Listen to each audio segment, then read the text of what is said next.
wàññi foofu peut-être cette question bi on va venir sur la gestion de la dette. DG ci wàllu woowu laay ñëw ci wàllu finance yi tey jilee premier ministre Ousmane Sonko ci communication bi mu def barke démb di wax ni on va vers un plan de redressement. on va vers un plan de redressement.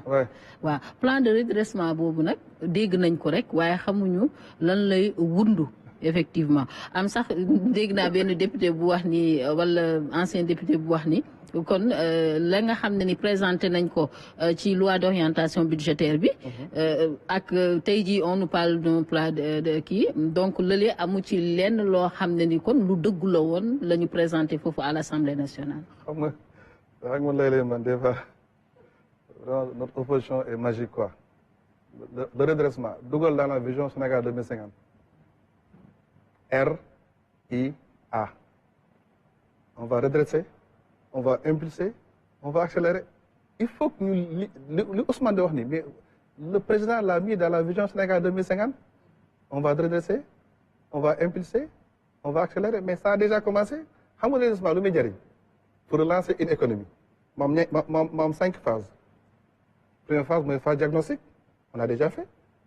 Avant de présenter la vision Sénégal 2050, on a diagnostiqué la situation du Sénégal de 1960 à 2023. Bon diagnostic est préparé, on a stabilisé. Stabiliser moi, ce niveau de dette, ce niveau de déficit, on va gérer. Bon stabiliser préparé, on a lancé une réforme. Demain c'est LFR. Réforme foncière, réforme code des investissements, réforme code des impôts et domaines, réforme code des douanes. Bon réforme, quatrième phase, qui choisit les secteurs les plus stratégiques. On a choisi.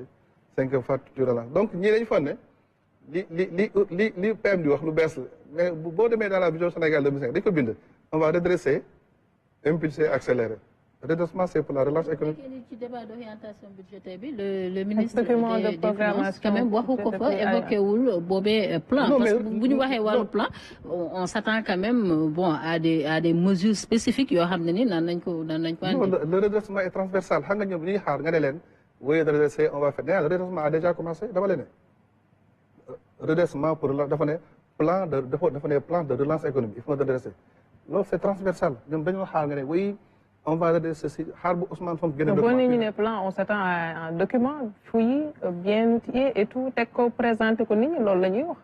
mais ce document mais boo nee ñu c'est tàmbali na et que c'est transversal. finalement ce document bu génnee. effet d'annonce la wala communication rek la wala. non dégg nga ma ne man dama la ne loolu on l'a déjà commencé c'est-à-dire pas kenn ku jiit su mbaram. Vous gagnez, faites côté le 15 juillet, vous verrez. Wala yéen cadre yéen a ngi ciy liggéey comme ni ngeen def tëju bind document yi génn. Non, je peux vous assurer, vous gagnez, bon, man opposition moom bon, c'est ça le charme de la démocratie. sànq ba tey yaa ngi wax danaan ñoom ak opposition bi en fait mais ce qui est palpable mooy note du Sénégal mu ngi continuer di dégrader wu mais au-delà cet exercice de vérité bi ngeen bëggoon indi normalement dafa waroon faciliter seen relation ak ay partenaires yu ci mel ni FMI mais tey li ñu gisaat dafa mel ni dañuy waxaat nañ dem auditer waat qu'est-ce qui n'a pas marché dans tout cela. non FMI exigé waat ñu auditer ba tey ñu bëri wax ni yaakaar bi ñu amoon financement bi ak xuloo bi jeex diggante Sénégal ak FMI. L'ANO du Sénégal n'a pas continué de baisser dinaa si ñëw léegi xam nga président Diomaye bi mu demee en Espagne. Il a mis le doigt sur l'ordre de Gaïa quoi. Il faut qu'on voit les agents de notation. Dans sa thèse, Modis Bini, on a notre Sénégal. Je me critique dans ma thèse. Dans ce Légui, notre Sénégal, nous on était à BA1. Étage BA1.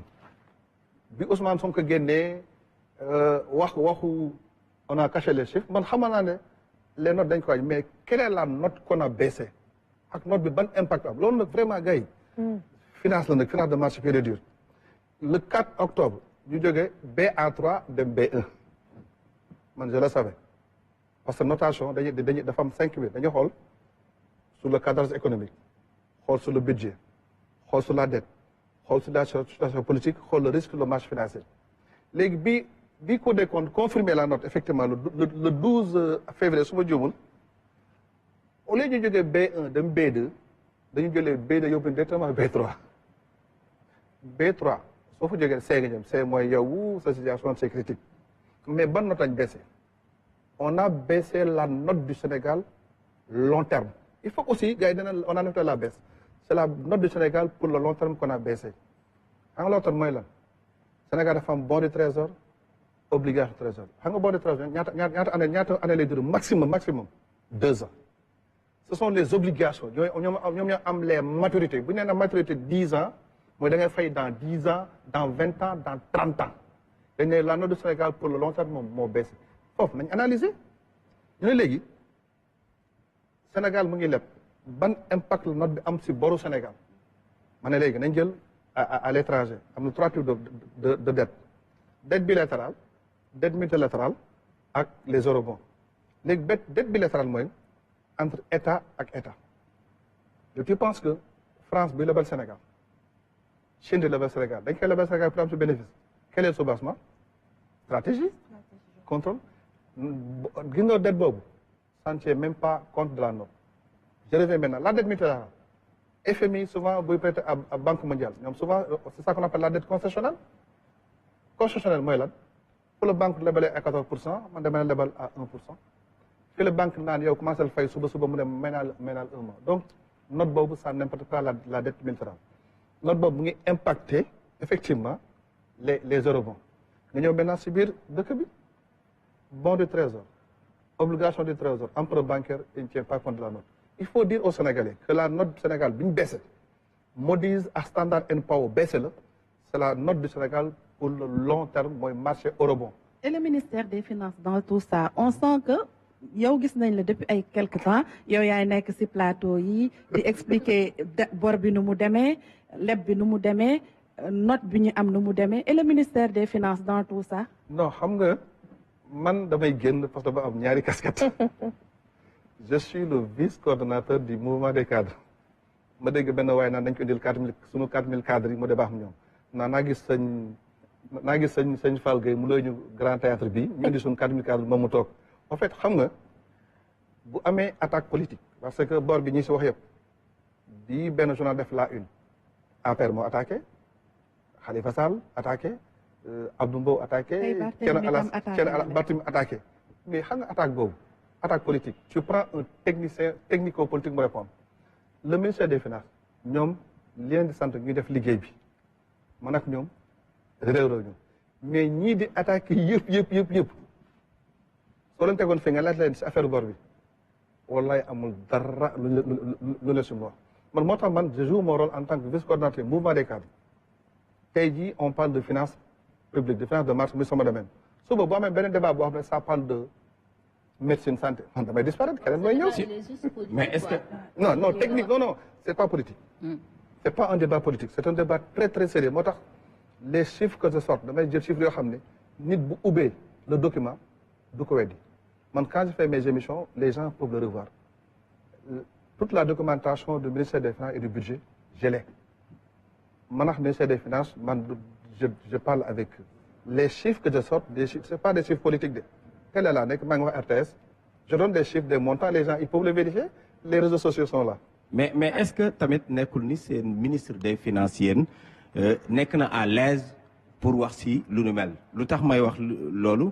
mooy situation bii ngay décrire. situation bu jéggi dayo bi. ñu bëri nee nañ am na si part de responsabilité. et depuis lors yéen a ngi ko maintenir di ànd ak moom si liggéey. léegi foofu la nag manipulation bu bëri ma delluwaat encore rappeler il y a. mais docteur yow da ngay rappeler sans pour autant répondre ah. non je réponds toujours damay répondre pour wane xam nga mën naa ne d'accord ma ne la non yow ni débat nekku si c'est fini je peux répondre yow ni débat nekku si mais voilà moo tax ma lay argumenté c'est que mënoon naa def comme ñeneen ñi non débat yoonam nekku si dama ne ne programmation budgétaire à quel niveau la responsabilité du débat est engagée ma ne la assemblée article 130 ans moom mooy autorisé état pour mu leb article 134 le président moom mooy jël benn décret validé ko après le ministre des Finances jël benn arrêté ne damay leb ministre des Finances bu jëlee arrêté leb tu penses que le directeur du budget nee na man maa bañ lebuma argument boobu laa boo jox gars yi dama ne assemblée mooy autorisé le président jël benn décret ne dañuy leb par force le ministre sañu sax bañ jël benn arrêté nga dañuy leb xaalis tel marché jox la direction de la dette publique est-ce que tu penses que Diba foofu amoon na ma xam ne maa bañ lebuma duñ leb non c'est un technicien du ministère des Finances sa responsable n'est nullement engagé. D'accord. moo tax mënoon naa la ne non Diba yoon mais il faut que ñu argumenté ko ñu xam ne lañ nekk dëkk boobu ay texte la bu ko bañoon président jël benn décret di indi keneen foofu rek moo tax. mais on a tout le temps la possibilité de dire non docteur suñu gisee ni lii fi mu jëm yóbbuwul nit ñi si yoon bu baax parce que tey jii problème bi yëpp wax nga ko mooy yéen da ngeen fi fekk bor yoo xam ne dañ ko yàgg nëb ay fonctionnaires état du Sénégal ñi ngi continuer di liggéey ministère des finances te ñoom am nañ si ils pouvaient dire non pourquoi yéen léegi jéemu leen ñaax nit ñi suñu wax non bu ñu gisee ni doxul même ak seen jubal jubanti bii ay nit war nañ mën a wax ni non lii fi mu jëmee réew mi baaxul. xam nga non on a combattu un système boo xam ne dafa yàgg fii au Sénégal xam nga état dafa complexe souvent je dis il y a the state the deep state and the dark state. Le state mooy lan bi ñëwee on a enlevé le président les ministres les DG et cetera maintenant des na bale bi pareegul. The state a disparu mais on sait nous en âme et conscience the deep state certains fonctionnaires sont toujours là-bas le dark state ce sont les pratiques yoo xam ne baaxul Sénégal mais bale bi pareegul de ñu ngi si ba léegi. ñu dem ci laaj yi ak internet yi Toumane moom itam mu dellu soit ci li nga xam ne am na ko. Merci Sokhna Aram, mais rappelez que Neyler Digital c'est au 77 473 92 74. Vous pouvez poser une question et nous sommes également en direct sur YouTube RTS.